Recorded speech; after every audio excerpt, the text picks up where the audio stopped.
Thank you to Koei Tecmo for providing me the game to make this review possible.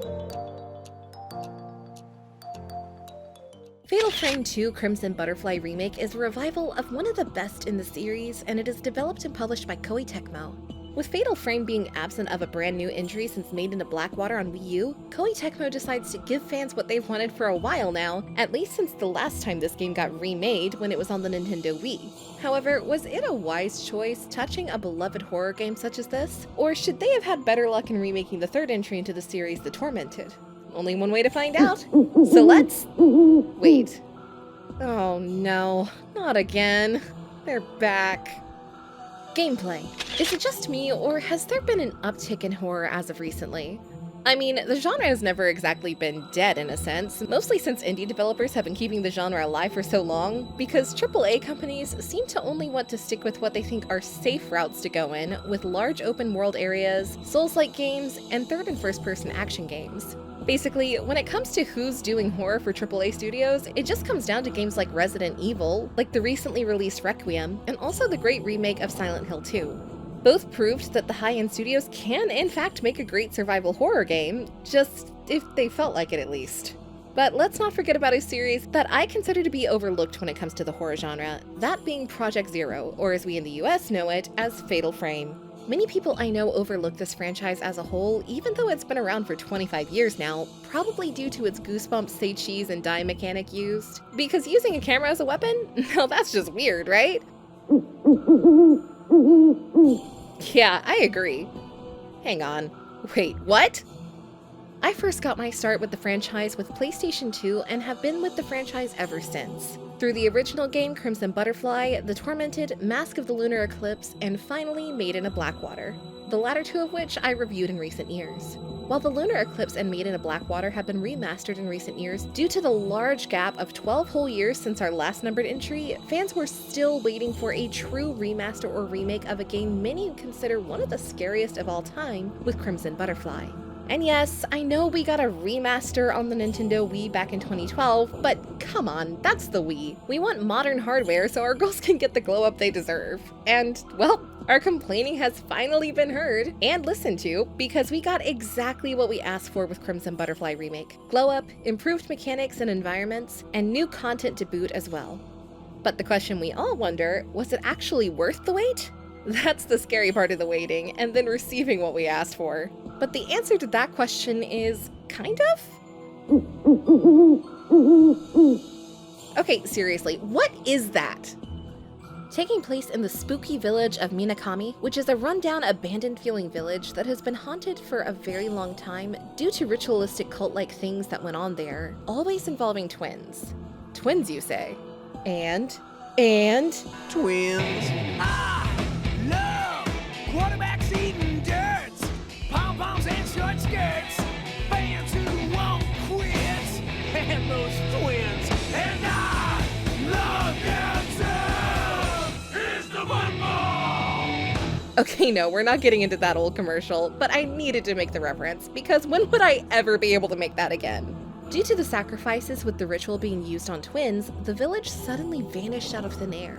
But sometime later, coming back again in a dark and eerie forest, which isn't suspicious at all, right? In this entry, you play as two sisters who are twins. Shocking, I know, we gathered that. And through the game, you're left tracking your possessed sister through this spooky ritual village in the middle of a forest that looks like something out of a classic Universal monster movie. But just being able to explore and taking in the sights is not happening. Nope, sorry.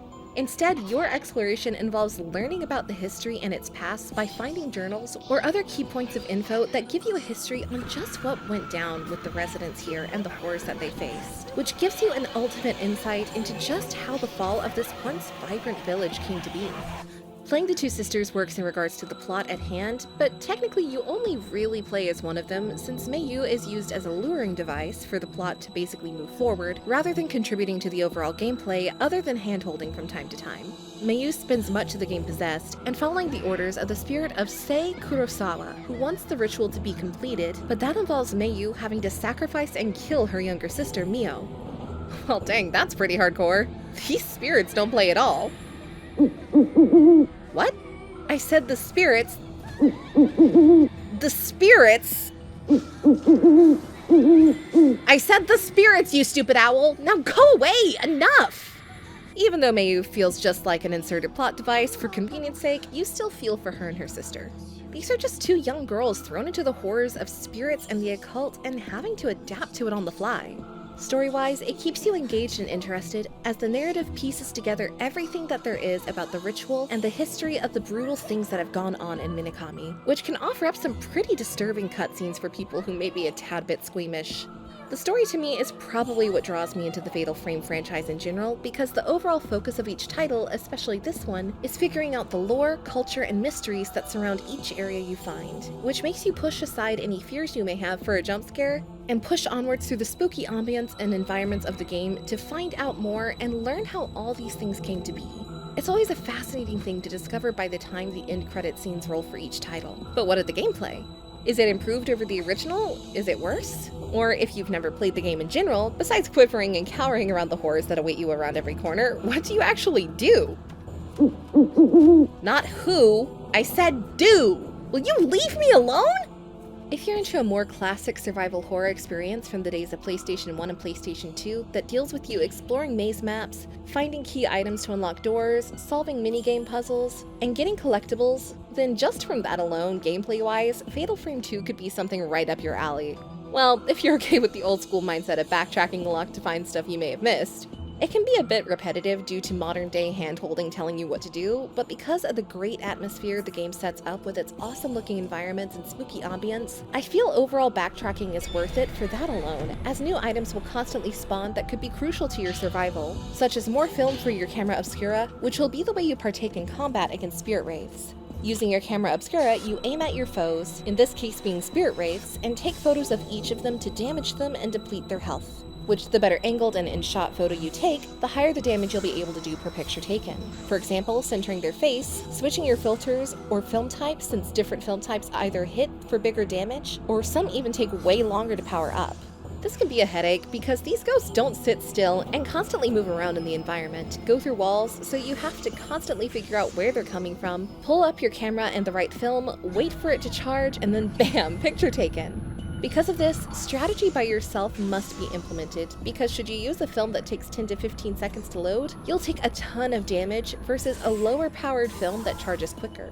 Due to the nature of how slow and clunky Mio's movements are, which borderline tanks controls from old school horror games, dodging attacks and careful positioning takes a little bit of a learning curve and can cause many game overs, especially when they're teleporting all around and then become aggravated, which turns each wraith into a red rage-induced form that not only regains its health, but gets faster, meaner, and stronger, making some fights hard for the sake of being hard and somewhat time wasters, since some fights can last up to 10 minutes for a single ghost when aggravated, even more so when you're fighting two of these jerks at the same time. It does get rather annoying. Luckily, there are ways around some of the headache thanks to the last-second shots called Fatal Frame shots, that once is used will stun an enemy, allowing you to give off quick snapshots and consecutive photo taking in the hopes of gaining the advantage. It's a give and take. On the one hand, it makes the game way more strategic and engaging, but the devil's advocate to that, it can make fights drawn out longer than they should be, giving you a sense of tedium, which can turn off a lot of players.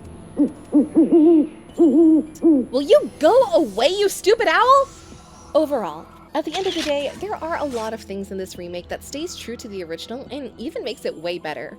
Albeit with downsides like being locked to 30 FPS, quick turning being a tad bit slow, aggravated wraiths being a pain, but even with those inconveniences, it still offers you fun strategy using different filters and film to pick and choose when it's right to use them, which creates an extra layer of strategy to combat.